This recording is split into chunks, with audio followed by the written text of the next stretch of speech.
Bonjour à toutes et à tous, bienvenue à ce webinaire, cette webconférence. Ravi de vous accueillir très nombreux aujourd'hui puisqu'on a plus de 100 participants, de mémoire 130 participants. Nous allons démarrer dans quelques petites secondes, le temps de laisser arriver les derniers arrivants. Donc je vous demande une petite minute de patience avant de démarrer cette conférence. Peut-être vu qu'on a pas mal de personnes qui viennent de l'étranger, des Français européens, si vous pouvez nous mettre votre ville de provenance dans l'onglet chat, s'il vous plaît, ça permettra de faire un petit recensement des différentes géographies de vos présences. En tout cas, nous, on est basé à Paris, Paris et Lyon, pour Laurent et moi.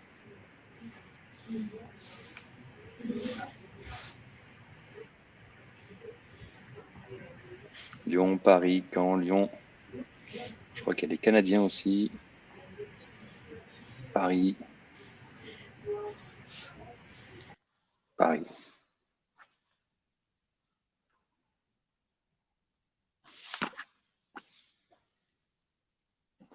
Parfait. Ben, écoutez, nous allons pouvoir démarrer. Merci pour ce petit commentaire.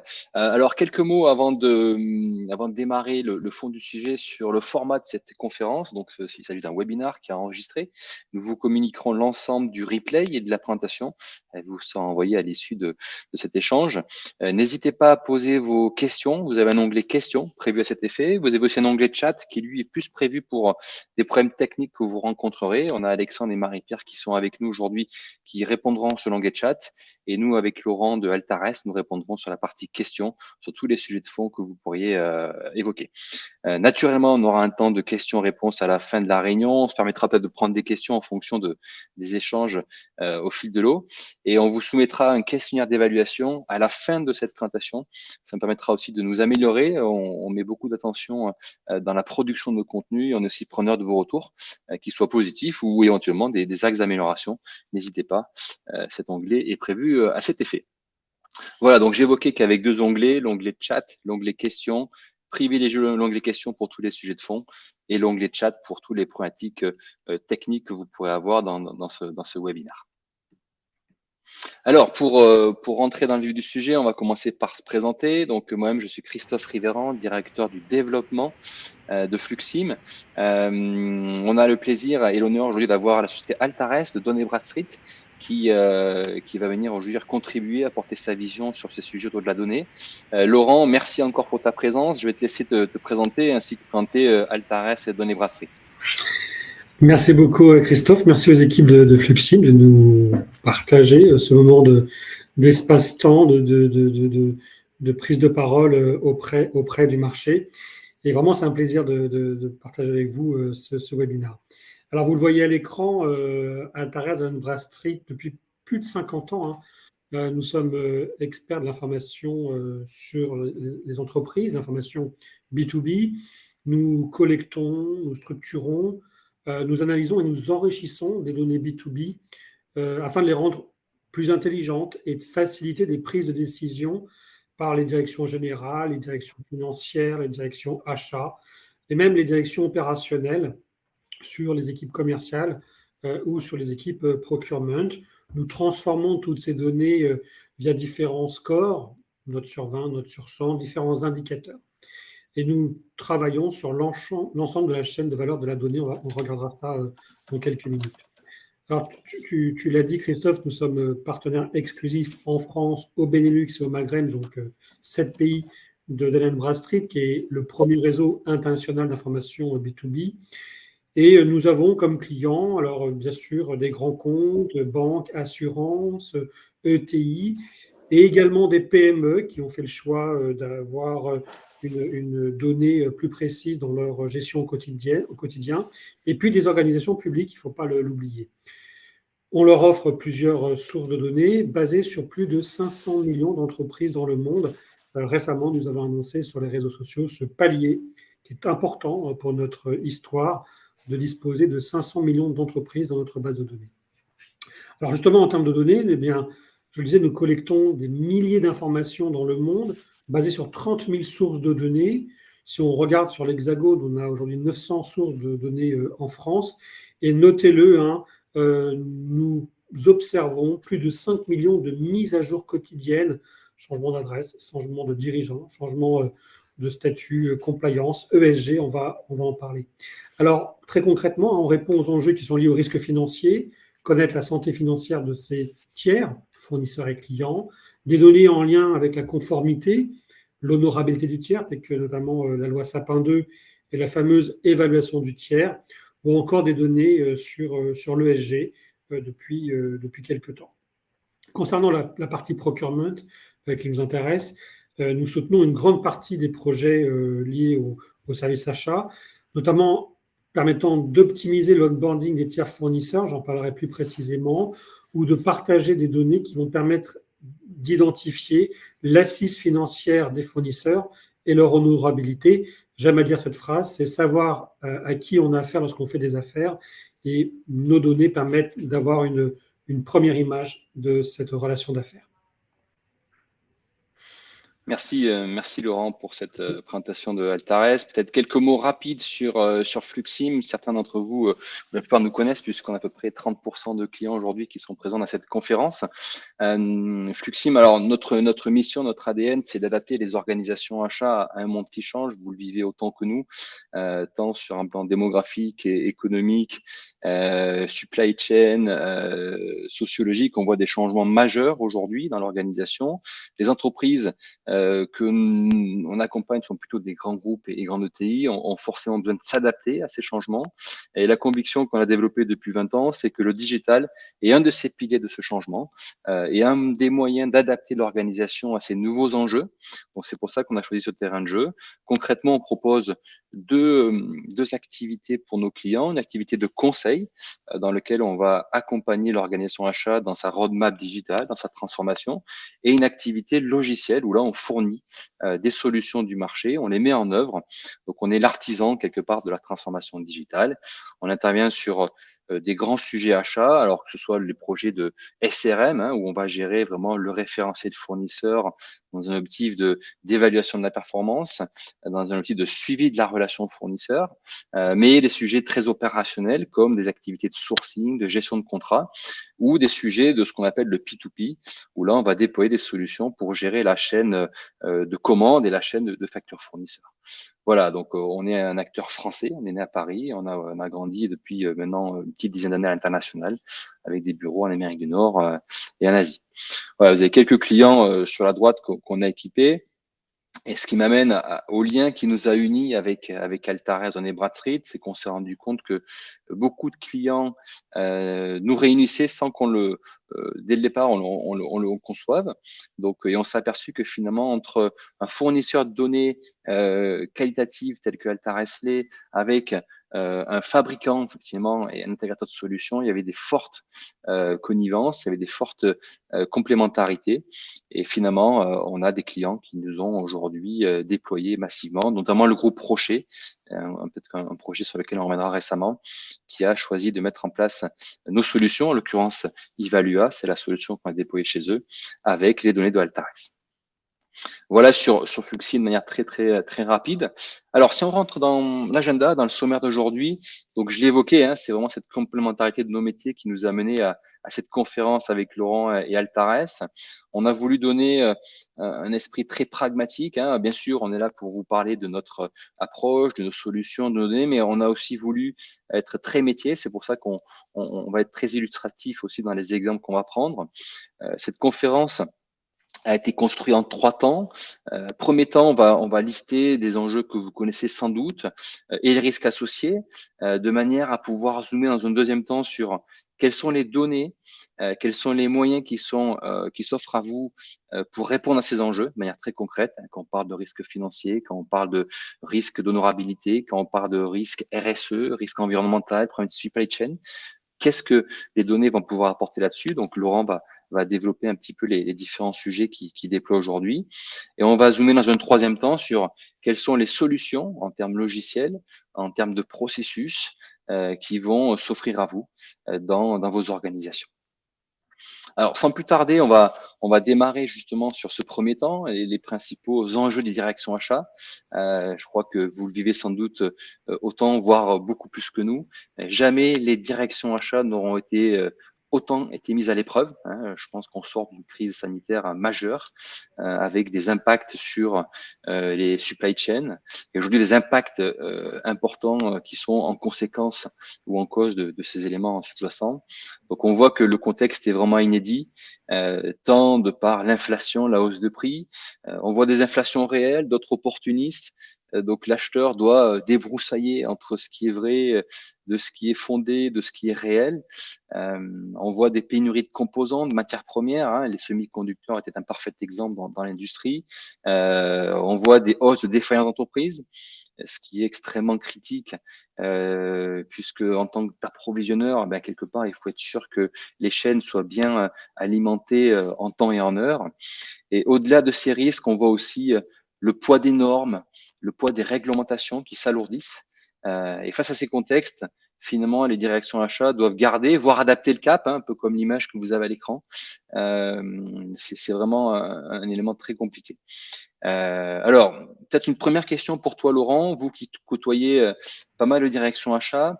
Comment vous voyez ces nouvelles priorités? Comment vous voyez ces nouveaux caps aujourd'hui? Oui, on peut regarder sur le slide suivant. C'est vrai que quelques chiffres, 50% des projets que nous avons sur la conformité sont liés au procurement, aux directions achats. Là, nous accentuons notre démarche sur les ESG. Nous voyons également les directions des achats. En fin de compte, le contexte que tu as partagé, il engendre peut-être un changement de certaines priorités. Donc, on voit aujourd'hui qu'il incombe aux directions des achats de contribuer à réduire l'inflation du prix final des entreprises. Dans des situations entre guillemets normales, on va demander au contrôle de gestion, on va demander au commerce d'avoir une stratégie de prix, mais on voit de plus en plus que la marge à l'achat, c'est-à-dire acheter moins cher tout en conservant un prix de vente identique, est de plus en plus prégnant aujourd'hui. Donc on a inversé totalement les rôles.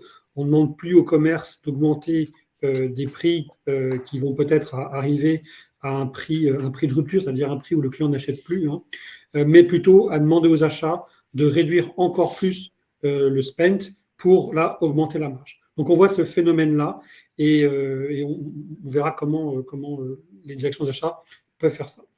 Limiter les ruptures d'approvisionnement, c'est pas nouveau, on l'a vu bien avant, juste en sortie du Covid, avec une forte demande de matières premières, le bois, l'acier, souvenez-vous, où là, en fin de compte, il n'y avait plus rien sur le marché et qu'il fallait donc limiter ces ruptures d'approvisionnement. On les voit encore aujourd'hui. Ça engendre une démarche qui est le troisième point, qui est d'optimiser le sourcing, de changer le sourcing, d'avoir une démarche référentielle fournisseur où souvent il y avait fournisseurs privilégiés et pas forcément de plan B. Donc là, aujourd'hui, nous, on voit des clients qui s'adressent à nous, non pas pour changer de fournisseur, mais pour faire un sourcing de fournisseurs de second choix pour éventuellement limiter une rupture d'approvisionnement. Néanmoins, sur la partie sourcing et référentiel fournisseur, là, c'est aussi un point important de tous les projets que nous avons sur ce domaine-là.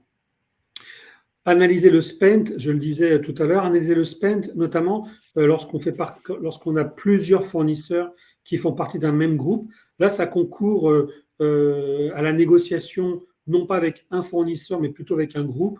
Moi, j'ai quelques exemples de clients qui ont 3-4 fournisseurs qui, en fin de compte, appartiennent au même groupe. Et cette vision du spend par groupe, par fournisseur, est vraiment ce qu'on voit de plus en plus, et d'avoir un effort de négociation et également de suivi de la performance fournisseur. On le voit avec la partie ESG, RSE. Je rappelle qu'à partir de l'année prochaine, une grande partie des entreprises en France et en Europe devra avoir une démarche ESG, je vais utiliser le terme international, et que la politique d'achat responsable, elle est très forte. Alors, on l'avait déjà vu avec la loi Potier et le devoir de vigilance. Ça concernait 5000 boîtes en France. Là, ça va être beaucoup plus large. Et on voit là des questions sur l'ESG. Alors, attention, le rôle des achats n'est pas de se substituer au service juridique pour l'émission du DPEF, mais plutôt d'identifier dans le panel des fournisseurs ceux qui ont un engagement ESG, et notamment, là, la question qu'on a systématiquement, c'est identifier l'empreinte carbone des fournisseurs, puisque 70% de l'empreinte carbone, elle émane généralement de la chaîne logistique. Renforcer la culture achat de l'entreprise, ça on le voit sur plusieurs choses et c'est plutôt récent. On avait en face de nous, il y a quelques temps, que les achats production, donc qui concourent à acheter de la matière première, des produits semi-finis pour la production des produits. Là, on voit maintenant dans les réunions des acheteurs hors production pour là également renforcer la culture achat de l'entreprise et que ces fournisseurs hors production concourent aux priorités qu'on voit à l'écran. Voilà un constat que l'on fait. Il y en a d'autres, mais c'est vraiment sur ces 6 points-là qu'on nous contacte et qu'on essaie de répondre avec des données. Je crois qu'il y avait une question me concernant, mais j'y répondrai tout à l'heure si on a le temps. Parfait. Merci Laurent pour cette vision. Peut-être pour les derniers arrivants, vous avez un onglet de questions pour pouvoir poser toutes les questions. On tâchera d'y répondre à la fin. Voilà, donc en tout cas, fort de ce décor qui est planté, on voit qu'il y a des enjeux assez majeurs. On voit finalement que l'information est clé. On vous apprend rien là-dessus. Google l'avait compris il y a bien longtemps. La donnée est vraiment stratégique dans ces organisations. On voit que le digital, en tout cas vu de notre prisme, est une préoccupation majeure, et que voir le nombre de projets qu'on a menés dernière qui a quasiment doublé par rapport à l'année suivante. Une question pour toi, Laurent, là-dessus, c'est comment est perçue cette digitalisation dans les organisations achats?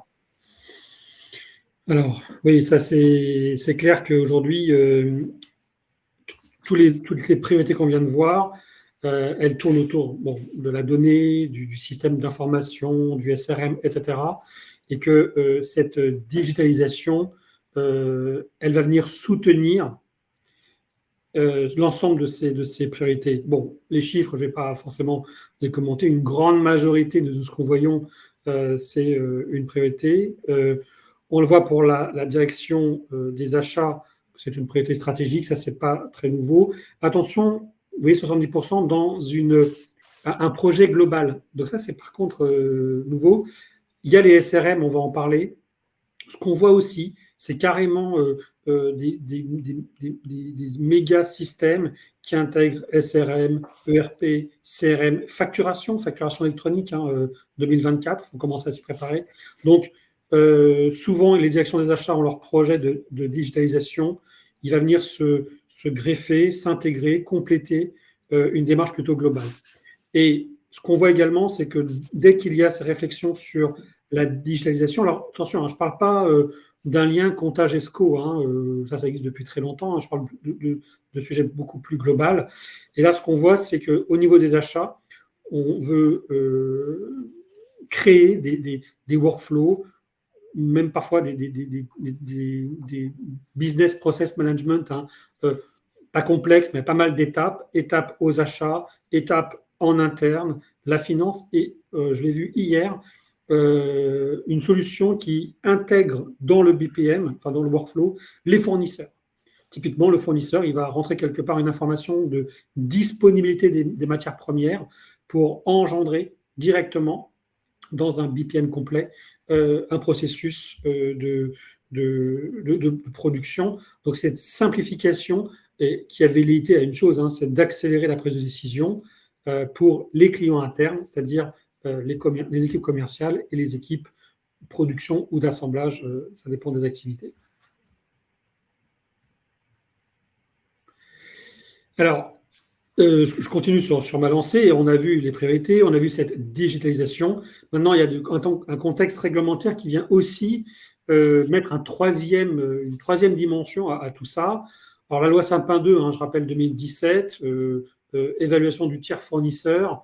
Ça, c'est acquis, c'est assez précis.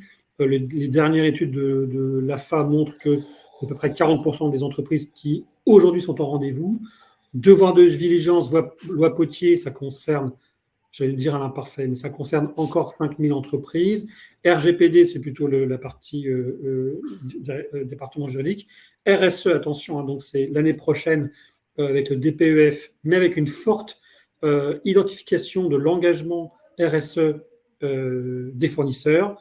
Facturation électronique 2024, est-ce que ça concerne les achats? Alors, c'est plutôt la partie risque, direction financière, mais attention comment les achats vont recevoir les factures des fournisseurs. On parlera de la fiabilisation et toutes les normes sectorielles. Là, il y en a quelques-unes qui sont apparues, qui viennent, j'allais dire complexifier, mais qui viennent rajouter une couche dans le quotidien des achats. Donc tout ça, ça va, si c'est plus ou moins bien fait, ça va fragiliser, ça va mettre des risques sur la partie alors, supply chain, je ne vous apprends rien, sur la relation fournisseur, je ne vous apprends rien, sur la partie financière, hein, un petit point, la santé financière des fournisseurs. Dans le contexte qu'on vient de partager, il est important de l'identifier. Est-ce que mon fournisseur est en bonne santé financière? Confère plan B s'il faut que je remplace de fournisseur. Et puis aussi, là, de plus en plus, on a la santé financière du fournisseur rang 1, mais rang 2, rang 3 également. Hein. Donc, créer l'arbre capitalistique, non pas de vos clients, mais la relation supply chain de vos fournisseurs, ce n'est pas inintéressant à construire en fin de compte. Hein. Rang 1, rang 2, rang 3, et voir sur cette chaîne-là si tout le monde se porte bien. Alors, en gros, c'est ça. L'image de l'entreprise, bien sûr. Là aussi, hein, on remonte, hein, rang 2, rang 1, rang 2, rang 3. Hein. Si votre rang 3, il n'est pas forcément honorable, confère sapin 2, sanctions, presse négative, confère RSE, engagement dans l'empreinte carbone, etc. Là aussi, ça peut impacter l'image de votre entreprise. Donc le contexte, il est vraiment singulier en ce moment parce qu'on cumule pas mal de priorités légales, d'enjeux, je le rappeler, de contexte inflationniste qui fait que les achats, là, sont, c'est pas nouveau, mais une fois de plus, bien mis en avant et bien en première ligne de ces enjeux-là. Ouais, tant mieux. Et je pense que ce contexte-là, comme tu l'évoques, Laurent, permet aussi de redorer un peu le blason de la fonction achat. On voit que la part des patrons achats au COMEX est encore faible. Hein. Elle était de 2% il y a une vingtaine d'années. Je crois qu'elle est passée à 20-30%. Donc, c'est encore un axe de progrès fort. Donc, espérons que ce contexte permette aussi de valoriser la fonction achat. Alors, sur le thème de la digitalisation, on a forcément un thème à la mode. Hein, là-dessus, vous devez être fortement sollicité. On voulait vous apporter notre vision de finalement de quoi on parle quand on parle de digital. Qu'est-ce que ça revêt comme notion? Pour nous, il y a trois fondamentaux, il y a trois piliers importants. Donc, naturellement, la donnée, hein, un logiciel sans données, ben, c'est pas grand-chose. Et en plus, une donnée de qualité, puisque on va prendre des décisions là-dessus en fonction d'une notation financière, d'une notation RSE, d'une problématique géographique, d'une problématique d'évaluation de la questionnaire. Donc, la donnée est vraiment clé dans ce thème de digital. Le processus, faut pas oublier que l'entreprise fonctionne avec des process existants hein, sur l'homologation, le référencement de fournisseurs, la renégociation de contrats. Donc tous ces processus sont là, fonctionnent bien et peut-être qu'ils sont sur certains côtés améliorables. Donc en tout cas, l'élément du processus est important. Et l'outil, la solution logicielle est finalement le support de tout ça. Ça permet de récupérer, d'agréger, de compiler, de contrôler la donnée, mais ça permet également de structurer les processus. On voit aujourd'hui beaucoup d'entreprises qui mettent en place des SRM, pour les citer très concrètement, dans lesquels ils vont processer la création des fournisseurs, de manière à créer une instance de collaboration en interne entre la qualité, les achats, vos acheteurs internes, la supply, la comptabilité fournisseur, et aussi les fournisseurs qui vont pouvoir contribuer dans un outil. Donc, pour nous, le digital, c'est vraiment ces trois notions. On va les détailler de manière à zoomer sur chacune des parties. Et j'ai une question pour toi, Laurent, pour commencer sur la donnée. C'est comment, à votre niveau, vous, chez Altares, vous utilisez l'information pour répondre à ces enjeux actuels et quelles sont les solutions que vous déployez assez fréquemment? Ouais. Ça, on le fait quasiment tous les jours, hein, la partie référentiel fournisseur, et puis après, on verra les données. Donc, ce qu'on fait déjà dans un premier temps, c'est qu'on fiabilise la base des données fournisseurs de tous nos clients. On nettoie, on normalise, on enrichit. C'est la première étape. Les clients nous envoient leur base fournisseur comme ils l'ont, hein, avec un numéro de sirène, avec une adresse, un téléphone, un pays, enfin, ce qu'ils ont, d'accord. Et on regarde déjà si on trouve le bon tiers dans notre base de données. En moyenne, c'est 9 sur 10. Bon. Et on normalise, c'est-à-dire qu'on met la bonne désignation officielle de l'entreprise. Hein, ce n'est pas ADP, c'est Aéroport de Paris, etc. Par exemple, hein, on met la bonne adresse ou les bonnes adresses avec les établissements. On vérifie les sirènes et les sirettes et on enrichit avec d'autres informations, notamment le DUNS number, qui est un numéro qui a été créé par Dun & Bradstreet il y a quasiment une cinquantaine d'années, un numéro unique dans le monde entier. On regarde également une chose, on regarde quel est l'arbre capitalistique de l'entreprise, à qui elle appartient. On enrichit avec différentes informations qui vont déjà mettre à plat toute la base fournisseur. Une dernière chose, on identifie les tiers actifs inactifs, car en fonction des pays, l'administration, mais peut-être parfois un peu plus de temps, à désigner ou à identifier une entité qui est inactive. Donc là, il n'est pas de bon ton d'avoir dans sa base fournisseur un tiers qui n'est plus en activité. Il y a une question tout à l'heure sur les successions, etc. On identifie également les entreprises qui sont fermées, donc liquidation judiciaire, mais également celles qui ont été transmises. Hein. Donc ça aussi, c'est important d'avoir toutes ces données-là. Transmises avec changement d'adresse, c'est le cas hyper intéressant, où là, on voit que l'entreprise, en fin de compte, n'existe pas, mais en fin de compte, elle a été transmise à une autre personne.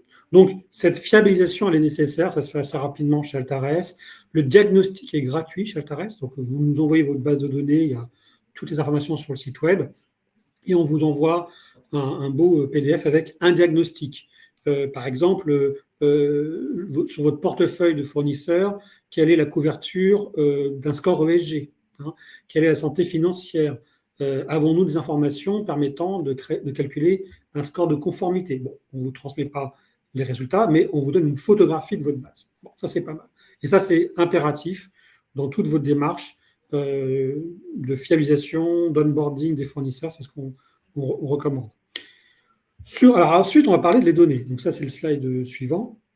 Ensuite, qu'est-ce que vous allez pouvoir faire avec les données? Alors, ça dépend des projets. Et sincèrement, ce n'est pas les grandes entreprises qui ont besoin d'informations très profondes et très précises, et puis les PME qui ont besoin uniquement d'informations laconiques et standards. Non, ce n'est pas du tout ça. Ça dépend du secteur d'activité et puis de la manière dont vous voulez faire évoluer le projet. Mais ce que l'on voit, c'est qu'on a des projets avec de la donnée très simple, un score rouge, orange, vert, d'accord, ou alors des données qui sont plus complètes. Ça dépend jusqu'où vous voulez aller. Ensuite, il y a la manière dont la donnée est livrée. Alors, je sais que là, on parle avec Fluxim des SRM, avec des gens comme Evalua, etc. Les projets, Fluxim, on parlera hein, du temps d'un projet. Ce qu'on voit, c'est qu'il n'est pas du tout c'est totalement opportun de peut-être nous demander chez Altares le fichier Excel de ces données-là, pour voir déjà comment dans un ERP, dans un SRM, ça se comporterait, quel type d'informations vous allez collecter. En API, en SaaS, et là on parle avec Fluxim, donc nous fournissons nos données en API pour être intégrées dans les différents SRM. Alors qu'est-ce qu'on a comme pilier d'information? Bon, d'abord les données financières, j'en parlais tout à l'heure. Là aussi, on va du plus simple, une note sur 20, jusqu'à des données beaucoup plus complètes. Donc, on a une évaluation qui est précise sur le tiers fournisseur. Je vous le disais, hein, est-ce que mon tiers fournisseur a une bonne santé financière? Paye-t-il bien ses factures à ses fournisseurs à lui? Est-il en danger par rapport à son secteur d'activité, son pays? Donc, vous pouvez aller, franchement, du plus simple au plus précis. Vous avez quelque chose qui est très intéressant, c'est son comportement de paiement. Ça, on nous le demande de plus en plus. C'est vous êtes client d'un fournisseur, mais ce même fournisseur, comment se comporte-t-il avec ses autres clients? Donc avec soit vos concurrents, soit les autres clients de ce fournisseur. Intéressant, est-ce que, par exemple, il vous paye à 30 jours de retard, 30 jours de DSO. Est-ce que c'est un comportement normal de ce fournisseur? Est-ce qu'il paye rubis sous ongle les autres clients? Est-ce que vous êtes plutôt privilégié? Ça, c'est important parce que, au-delà de la santé financière du fournisseur, il y a également comment il se comporte au niveau des paiements. Okay. Donc, vous pouvez aller jusque-là, il y a même d'autres analyses, mais on a une palette d'informations financières qui vous donne une bonne photographie de l'état de votre fournisseur. Ça, c'est la partie financière. La partie conformité, sapin 2, évaluation des tiers, je pourrais même mettre dedans le devoir de vigilance, on va mettre tout ça dedans. Là, vous identifiez si votre tiers fournisseur est honorable. Alors attention, y a-t-il des personnes exposées politiquement chez ce tiers fournisseur? Je rappelle que votre fournisseur, vous le payez, vous lui versez de l'argent. Est-ce que cet argent que vous lui versez peut avoir des fins non honorables? Donc, première question, est-ce qu'il y a des personnes exposées politiquement chez ce tiers fournisseur et ou chez les détenteurs de ce fournisseur, dans l'arbre capitalistique de ce tiers? Je crois qu'il y a une question là-dessus, on va y répondre. Alors, vous pouvez uniquement vous concentrer sur votre tiers ou aller en amont de ce tiers fournisseur. Y a-t-il de la presse négative? On a, je crois, 35 milliards d'articles dans notre base de données. Là, on regarde s'il y a des actes de corruption, des actes d'actes sociétaux négatifs sur la presse. Donc là aussi, c'est scoré. Si vous avez un indicateur rouge, orange, vert sur la presse négative, hein, vous avez évidemment accès aux articles. Évidemment, le plus important, c'est les listes de sanctions internationales. Est-ce que votre tiers ou une de ses filiales ou détenteurs est exposé aux listes de sanctions? Nous avons beaucoup demandé là avec ce qui s'est passé en Ukraine. Risque pays, risque activité, une bonne photographie sur l'honorabilité de votre fournisseur et de ses détenteurs. Bon, ça ne suffit pas puisque ça, c'est la personne morale. Il faut descendre sur la personne physique, les dirigeants, les bénéficiaires effectifs. Là aussi, jusqu'où on va, c'est vous qui décidez en fonction de votre stratégie, mais on a l'ensemble de ces informations. Là, depuis bien sûr quelques temps, les données ESG. Alors là aussi, on a un score, nous, ESG, pour plus de 40 millions de tiers dans le monde. Notre technique, on a 500 millions de tiers, mais que 40 qui ont un score ESG. Donc, c'est très intéressant de voir quelle philosophie nous avons usité pour calculer un score ESG. Là aussi, la question est simple, hein, c'est est-ce que votre fournisseur s'est engagé dans une démarche RSE, ESG, dans sa partie production, et notamment la partie carbone. Là, vous avez une photographie qui est assez complète sur l'aspect financier, l'honorabilité et l'engagement RSE de vos fournisseurs. Là, quelques exemples de scores. On va passer, puisque c'est des choses assez qu'on peut transmettre, il n'y a pas de problème. Là, un score, là, une solution de conformité. Vous voyez le score de compliance que l'on voit là, en carré. Et puis, si vous voulez aller plus loin, vous avez les indicateurs, presse négative, sanctions. Là aussi, scorés soit par un rouge, orange, vert, soit par une note. Après, dans les SRM, vous les intégrez avec le niveau de profondeur souhaité.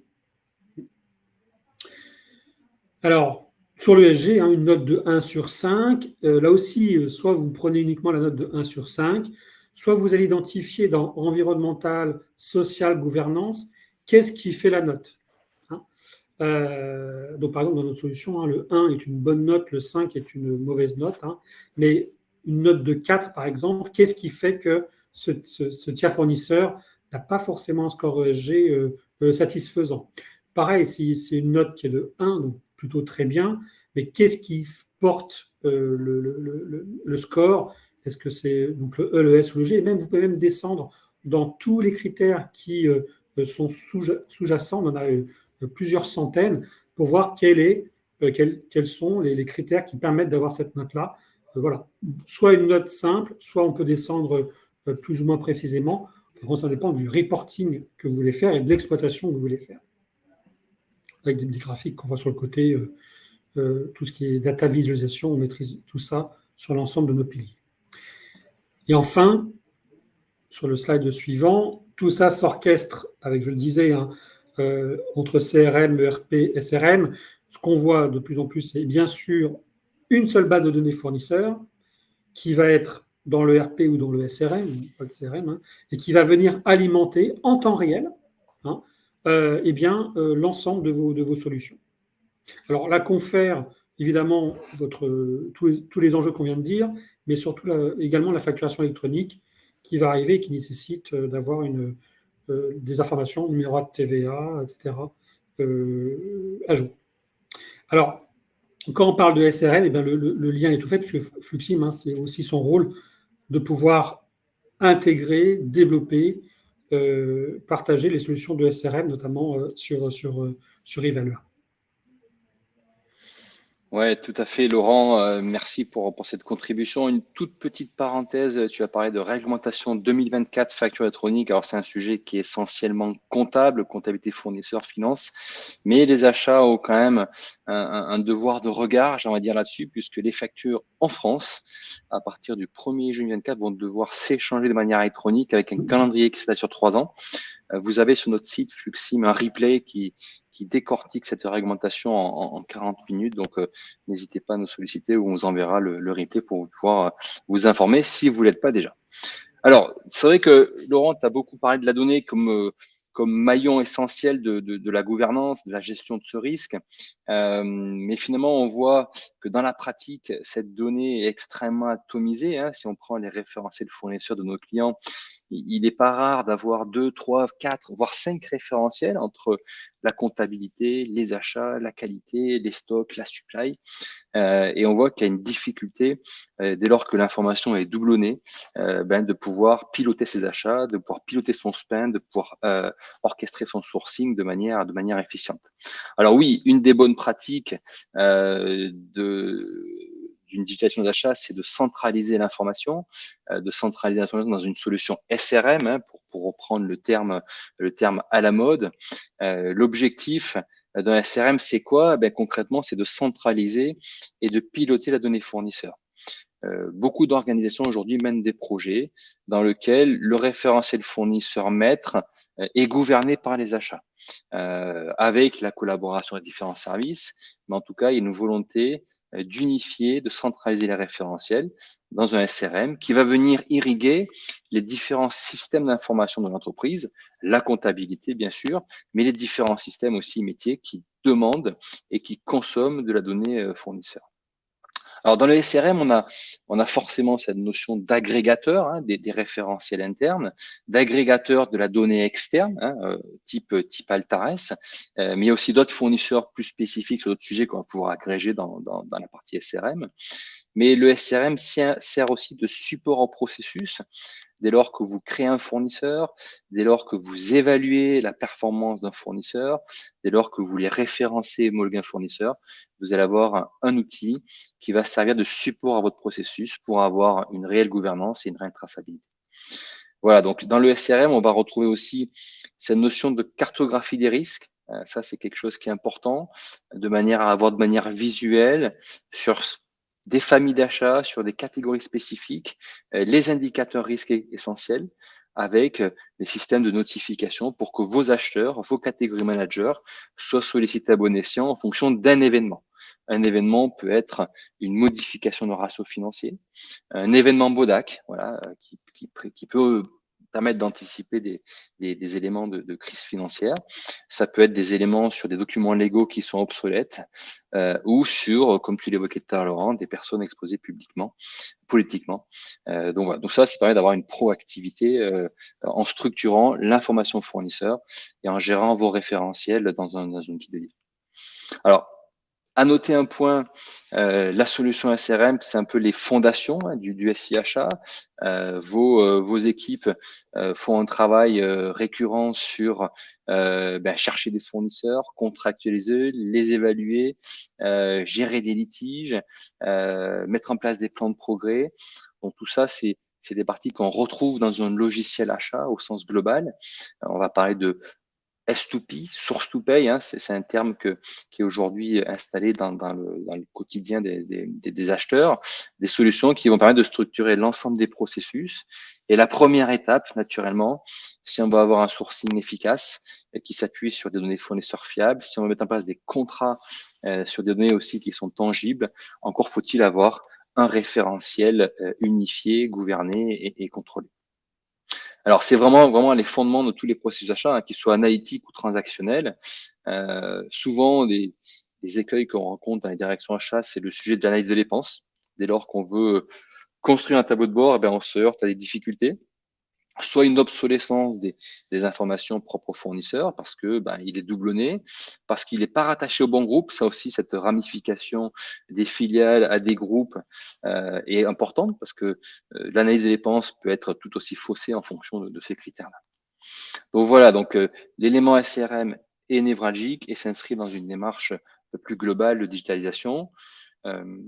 On voulait aussi partager avec vous les 4 piliers finalement qui sont essentiels pour construire son référentiel. L'idée, c'est de pouvoir partir de cette conférence avec une forme de checklist ou une forme d'outil qui puisse être pragmatique dans votre quotidien. Alors, la consolidation, on en a parlé, hein, c'est un élément important. Si on veut bien gérer le risque fournisseur, encore faut-il avoir une donnée fournisseur qui soit unifiée, qui soit contrôlée. Donc, la consolidation est importante de manière à avoir un tiers unique et pas un tiers qui est multiplié dans plusieurs référentiels. La consolidation, c'est aussi de travailler avec des données de marché. Donc, vous avez, vous, en tant qu'organisation des informations, des données qui vous sont propres. Vous pouvez les enrichir. On a vu que Altares proposait une masse de données plutôt pertinente. Donc, ne pas hésiter à utiliser les données pour enrichir vos propres référentiels. Le deuxième pilier qui nous paraît aussi important de vous soumettre, c'est le contrôle.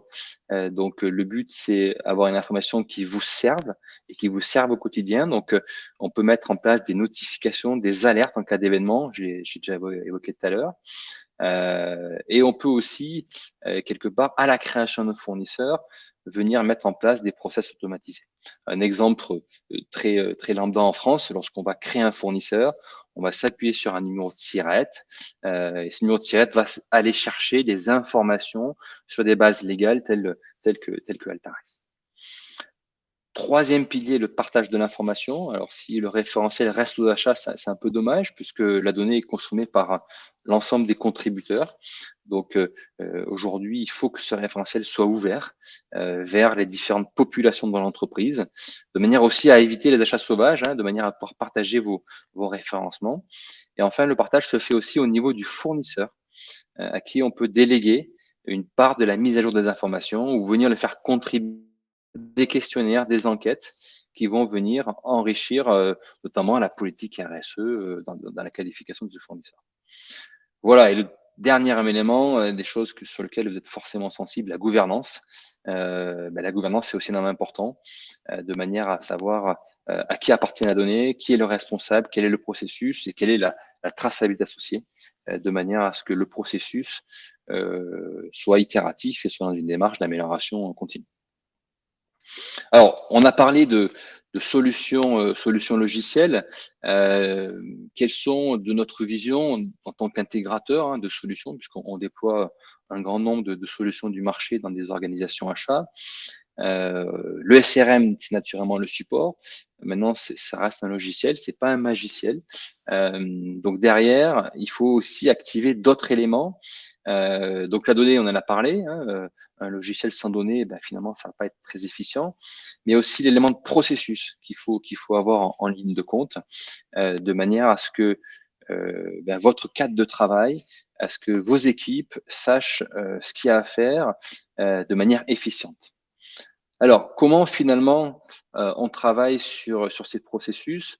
Le premier job que nous on réalise dans l'entreprise, c'est de définir, de faire un état des lieux finalement de qu'est-ce qu'il y a derrière ce terme de données fournisseurs, qu'est-ce qui est vraiment important. Alors, de quelles données on parle, hein, parce que quand on parle de fournisseur, on va pouvoir parler d'un nom de fournisseur, d'une adresse, d'un code pays, d'une famille d'achat, d'un IBAN, de certification ISO dans certains métiers. Donc ça, c'est vraiment important de lister quelle est, de manière exhaustive, toutes les données qui sont concernées par le fournisseur, de manière à rentrer dans une démarche de définition de qui est le propriétaire de la donnée, qui est le garant de la donnée. Les informations sont propres aux achats, hein, tout ce qui est famille d'achat, code article, vraiment sont des éléments intrinsèques à la partie achat. Des éléments sont dépendants de la finance, l'IBAN typiquement, le contrôle de l'IBAN, hein, puisqu'on voit une recrudescence aussi des fraudes aux faux fournisseurs. Je crois qu'il y a une question avec les fournisseurs zombies, on va y revenir dans quelques secondes. Voilà, autre élément important dans la cartographie des données, c'est quels sont les approbateurs, hein, qui sont les responsables pour que dans la gouvernance, on puisse bien avoir un audit de cette partie-là.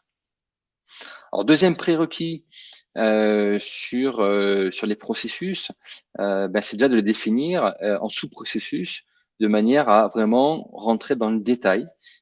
Finalement, quand on parle d'un processus de gestion de fournisseur, on parle de quoi? On parle de la création d'un fournisseur, de son homologation, de sa qualification en fonction de quel aspect réglementaire ou en cas de déréférencement, de sa désactivation. Donc ça, c'est un élément important de manière à ce que on puisse sur chacun définir les actions adéquates et paramétrer naturellement la solution en fonction de ça. Alors, peut-être pour finir cette présentation, comment définir finalement ces processus de gestion des fournisseurs? Quelle est la méthodologie à appliquer pour que ce soit aussi constructif, pédagogique, que les gens soient sensibles à l'intérêt et à l'enjeu qui est autour de ça? La première action qu'on préconise, c'est de recenser les acteurs concernés et de les interviewer. La meilleure façon de réunir un projet, de réussir un projet, c'est naturellement d'impliquer les contributeurs, encore faut-il les recenser, ne pas en oublier et de les interviewer. De manière à pouvoir aussi analyser et challenger l'existant. Ça, c'est un élément important. Toute organisation, tout processus est perfectible. Encore faut-il connaître les pain points, les améliorations et les mettre en perspective par rapport aux vos enjeux actuels. En fonction du secteur d'activité, on peut avoir des enjeux différents. En fonction de vos volumétries, on peut avoir des enjeux différents. Ça, c'est important de les connaître de manière à mettre en perspective l'évolution du processus associé. Voilà, et les autres éléments clés, c'est de définir une gouvernance, puisque si on a à la fois un leader, une gouvernance associée, on a quelque part la garantie d'une meilleure exécution. Donc ça, c'est un élément aussi névralgique. Voilà, et enfin, l'aspect collaboratif est aussi important. Encore une fois, on parle de préoccupation achat, on parle d'enjeu achat, on parle de risque fournisseur, mais c'est aussi la contribution de tout à chacun qui fait qu'on réussit ces challenges. Donc, dans les processus cibles, n'hésitez pas à faire contribuer aussi différentes parties prenantes dans ces processus, la qualité, la comptabilité fournisseur, la supply, de manière à avoir une bonne équipe pour gérer tout ça. Donc voilà, on arrive doucement au terme de cette présentation. Peut-être une synthèse assez rapide avant de vous laisser la parole. Et d'ailleurs, j'en profite pour vous remercier pour vos nombreuses questions. Donc, vous avez compris que le sujet du risque fournisseur est pas forcément un sujet des plus simples. En tout cas, vous avez devant vous une route qui s'ouvre sur les différentes solutions. Donc, aussi bien le sujet de la donnée de qualité, données qui soient à jour, régulièrement enrichies, et tout ça, le faire travailler avec des solutions logicielles qui permettront de structurer les cadres de travail en fonction de processus, d'homologation, de création de fournisseurs, en fonction des différents volumes que vous allez avoir. Donc finalement, la combinaison de la donnée et des solutions est un must-have pour gérer au mieux ces risques fournisseurs. Il y a forcément d'autres solutions. On n'a pas la prétention de vouloir tout couvrir, mais en tout cas, c'est la garantie d'avoir des outils qui permettront de vous donner la proactivité dans ce processus. Maintenant, le changement vers les outils sans conduite du changement, c'est aussi complexe. Donc, on vous invite aussi à réfléchir sur cet aspect-là de manière à pouvoir accompagner l'entreprise à cette sensibilisation, aussi bien au niveau direction générale que au niveau des équipes opérationnelles. La conduite du changement est aussi énormément important pour gérer le risque et avoir une vigilance accrue. Voilà, on va peut-être prendre quelques questions. Je vais me permettre d'ouvrir la fenêtre de questions. Il y a peut-être une question pour toi, Laurent, la toute première que tu avais identifiée sur comment Altares arrive à capter les changements de propriétaires dans le cas de sociétés détenues par d'autres sociétés. En fin de compte, je parlais de 30 000 sources de données, 900 en France. On est connecté aux différentes sources publiques, d'une part, aux sources officielles et également aux publications que font les entreprises. Et donc, on arrive à identifier un changement de propriétaire. Donc, changement de propriétaire, est-ce que c'est changement d'actionnaire? Est-ce que c'est changement de propriétaire personne physique? Donc, on arrive à identifier tout ça et notamment de mettre tout ça dans un arbre capitalistique, c'est-à-dire de sociétés qui sont détenues par d'autres. Voilà. Donc ça, c'est vraiment quelque chose de très classique dans notre métier. Super. Autre question pour toi, Laurent. Je les affiche à l'écran, comme ça vous pouvez voir quel est le sujet en cours. Comment se fait la constitution de la base de données chez Altares? Est-ce une démarche initiée directement par Altares ou se fait selon les entreprises qui désirent être dans votre écosystème? Non, nous ne nous adressons pas aux entreprises. Là aussi, nous avons, je répète, plusieurs sources de données qui nous permettent de construire des bases de données de tiers. Donc, nous ne posons pas de questions aux entreprises pour savoir quels sont les dirigeants, quelles sont les données financières, parce qu'il pourrait y avoir un biais de réponse. Mais nous collectons les bilans, par exemple, pour calculer les ratios, pour calculer les comportements de paiement. Nous avons dans le monde des partenaires qui nous transmettent leur balance âgée de manière sécurisée et confidentielle et qui nous permettent, par exemple, de identifier les comportements de paiement. Pour la partie conformité, ce sont également là des sources mondiales de presse négative, de sanctions, de risques pays. Il faut savoir que, je le disais en introduction, nous les agrégeons, notamment avec tous les liens capitalistiques que nous collectons. Super, merci Laurent. Je vois qu'il y a une question qui a été posée dans l'onglet chat, je vais y répondre en live. Combien de temps dure un projet de SRM? Alors, question plutôt concrète. Alors, pour être précis, lorsqu'on parle de SRM, on parle de la mise en place d'un référentiel fournisseur dans lequel on va agréger l'information. Les projets se font dans des périodes de 4 à 6 mois. On a des projets beaucoup plus rapides. Je vais vous donner un exemple. On a équipé le groupe Mantoux, une très grosse ESN qui gérait plus de 15 à 20 000 fournisseurs. On a déployé un projet pendant le Covid avec la difficulté qu'il y avait de communiquer avec ses fournisseurs. Et là, on a livré un SRM en 2 mois. L'objectif était de pouvoir livrer rapidement un espace de communication et de collaboration avec ses fournisseurs pour échanger des sujets achats, mais aussi des sujets factures. Autre question. Hop. Comment Altares met en lumière les fournisseurs zombies? Oui, alors ça, c'est une question que l'on a souvent. Alors, c'est toujours la même chose. En fin de compte, un fournisseur zombie, d'abord, le tiers, je vais prendre le fournisseur avant qu'il soit zombie. On regarde dans quel groupe il appartient et on regarde son activité, notamment les comportements de paiement. Je reviens toujours à la même chose. Y a-t-il une activité comptable chez ce tiers, d'une part? Ça, c'est ce que nous dit la partie analyse des comportements de paiement. Il faut savoir que toutes nos données sont historisées, donc on regarde aussi le passé. On remonte jusqu'à une quinzaine d'années dans le passé. Et à un moment donné, on a un écho plutôt faible, plutôt fort, pour préciser que ce fournisseur, en fin de compte, ce tiers, est une entreprise écran ou sans activité. Autre question, alors peut-être qui concerne plus Fluxim, face à la multiplication des études ESG, Covadis, Sactradis, Altares, et on pourra en citer d'autres, comment on fait un SASA pour éviter la multiplication des API?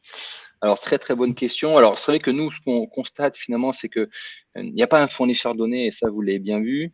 Les solutions achats, quelles qu'elles soient, donc on est bien Evalua, qu'on est bien GEP Software, qu'on est bien Corecentric, disposent à la fois de connecteurs pour certains, hein, c'est le cas de Altares et Evalua, chez qui on a fait de nombreux projets, et finalement, on a des ajustements à la marge à réaliser en fonction de typologie de risque. Donc, beaucoup d'éditeurs développent des connecteurs qui permettent d'avoir une intégration quasi native. Après, dans certains cas de figure où il n'y a pas ces connecteurs, aujourd'hui, l'interopérabilité est pas réellement complexe pour agréger l'information s'il n'y a pas de connecteur présent en standard. Alors, autre question sur le chapitre des outils, peut-être toujours plutôt pour Fluxim. Bonjour, dans le slide sur les liens CRM, ERP, SRM, pourquoi il n'y a pas de lien de l'ERP vers le SRM? Très bonne question. Alors, cette question dépend du choix tactique que vous allez faire dans votre organisation achat. Est-ce que le référentiel fournisseur sera un référentiel fournisseur maître ou esclave de votre ERP? S'il est esclave, naturellement, on aura une redescente et une remontée d'informations. Dans tout le cas, il y aura des interfaces à prévoir. Après, la question, c'est dans quel sens on va rendre dominant le référentiel fournisseur. Je vois qu'il y a une question pour toi, Laurent. Question peut-être un peu taquine. La surveillance financière et extra-financière est primordiale. Quelle est la vision d'Altares face aux concurrents de Fluxim, Ariba, Altaïs, Evalua? Evalua n'est pas un concurrent. Ariba peut-être. Evalua, ce n'est pas un concurrent, Ouais. Ariba non plus. Donc, la question, quelle est la vision d'Altares face aux concurrents? Non, ce n'est pas des concurrents, donc je ne pourrais pas trop m'exprimer sur cette question-là. Si j'essaie d'extrapoler la question, en fin de compte, sur la partie ESG et RSE, il y a énormément de propositions aujourd'hui en termes de données, en termes de solutions. Je ne sais pas s'il y a une solution qui est bonne. Nous, on propose un score ESG qui est basé sur de la donnée comment structurée, non structurée. Est-ce qu'on est concurrent des Covadis? Non, parce que ce n'est pas la même méthode qu'ils utilisent. Faut regarder en fin de compte le portefeuille de tiers. D'abord, est-ce que vos tiers sont clients des Covadis déjà? Parce que vous savez, il faut que le fournisseur il paye chez Covadis pour remplir. Donc c'est oui ou c'est non déjà. Et si la part de clients de votre fournisseur qui sont pas chez Covadis est importante, comment vous collectez de l'information ESG sur des tiers qui n'ont pas voulu remplir un questionnaire Ecovadis? Voilà. Donc il y a un peu tout ça à regarder. Après, vous regardez ce qu'il y a sur le marché. Nous, on a cette proposition de valeur. Elle vient compléter, c'est peut-être une priorité. Là, il faut qu'on vienne avec des consultants, par exemple, de ESG chez vous, et on regarde aujourd'hui tout ça. Merci Laurent. Autre question. Merci encore pour vos interactions. J'ai énormément de questions et c'est parfait. Que propose Altares dans le cas où les données tiers ne sont pas publiques? Beaucoup de fournisseurs ne souhaitent pas publier leurs informations. C'est une question qui est très importante. La deuxième partie est importante. Beaucoup de fournisseurs ne souhaitent pas publier. Ce n'est pas parce qu'ils ne publient pas qu'on n'a pas l'information. Parce que je pense au bilan. Le bilan, il peut être transmis mais confidentiel. Donc nous, on peut faire des calculs sans forcément publier les informations financières.